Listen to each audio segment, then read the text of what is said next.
Atas petunjuk penyelamat kita dan menurut ajaran ilahi, maka beranilah kita bernyanyi. Bapa kami yang ada di surga, dimuliakanlah namamu. Saudara-saudara terkasih, selamat pagi. Salam jumpa lagi dalam Sabda Siap Saji Selasa 26 Oktober 2021. Marilah kita berdoa dalam Bapa, Putra, dan Roh Kudus. Amin. Allah Bapa, kami sumber kebebasan, ciptaan-Mu Kau kendaki dibebaskan dan disempurnakan dalam diri Yesus Adam baru. Hari ini Engkau memberikan perumpamaan tentang biji sesawi yang berbentuk kecil tetapi mempunyai fungsi yang luar biasa pada waktunya bila diberkati oleh-Mu.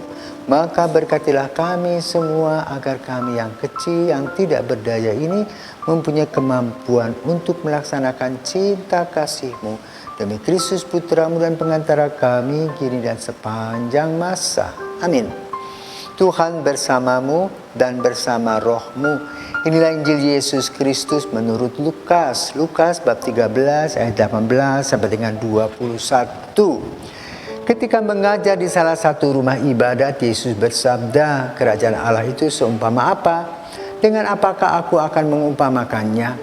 Kerajaan Allah itu seumpama biji sesawi yang diambil dan ditaburkan orang di kebunnya. Biji itu tumbuh dan menjadi pohon dan burung-burung di udara bersarang di ranting-rantingnya. Dan Yesus berkata lagi, dengan apakah aku akan mengumpamakan kerajaan Allah? Kerajaan Allah itu seumpama ragi yang diambil seorang wanita dan diaduk-aduk ke dalam tepung terigu 3 sukat sampai seluruhnya beragi. Demikianlah sabda Tuhan, terpujilah Kristus. Saudara-saudaraku terkasih, dalam kehidupan kita ada gradasi, yaitu ada bebatuan tidak bertumbuh, kemudian pepohonan bertumbuh dia, tapi dia tidak bergerak, hanya akarnya yang mencari makan. Binatang dilahirkan, kucing langsung lari, ayam langsung lari. Tetapi manusia, perkembangan manusia lamban. Ketika manusia lahir, dia hanya bisa menangis, bisa ngompol, minum susu. Tidak ada pergerakan apa-apa. Tapi step by step, pelan-pelan, kemudian tumbuh giginya, bisa merangkak, lalu bisa makan sendiri, bisa jalan, bisa lari, dan bisa menguasai dunia. Itulah sebuah biji sesawi yang diberkati Tuhan. Jadi dengan kata lain, semua barang yang diberkati oleh Tuhan pasti ada daya gunanya yang luar biasa. Dan itu adalah kerajaan Allah. Karena kerajaan Allah adalah sebuah tempat ya, yang membuat orang berbahagia. Dan kebahagiaan itu dicari oleh manusia dengan satu rambut. Rambu-rambunya apa? Hidup dalam cinta kasih kalau mau bahagia.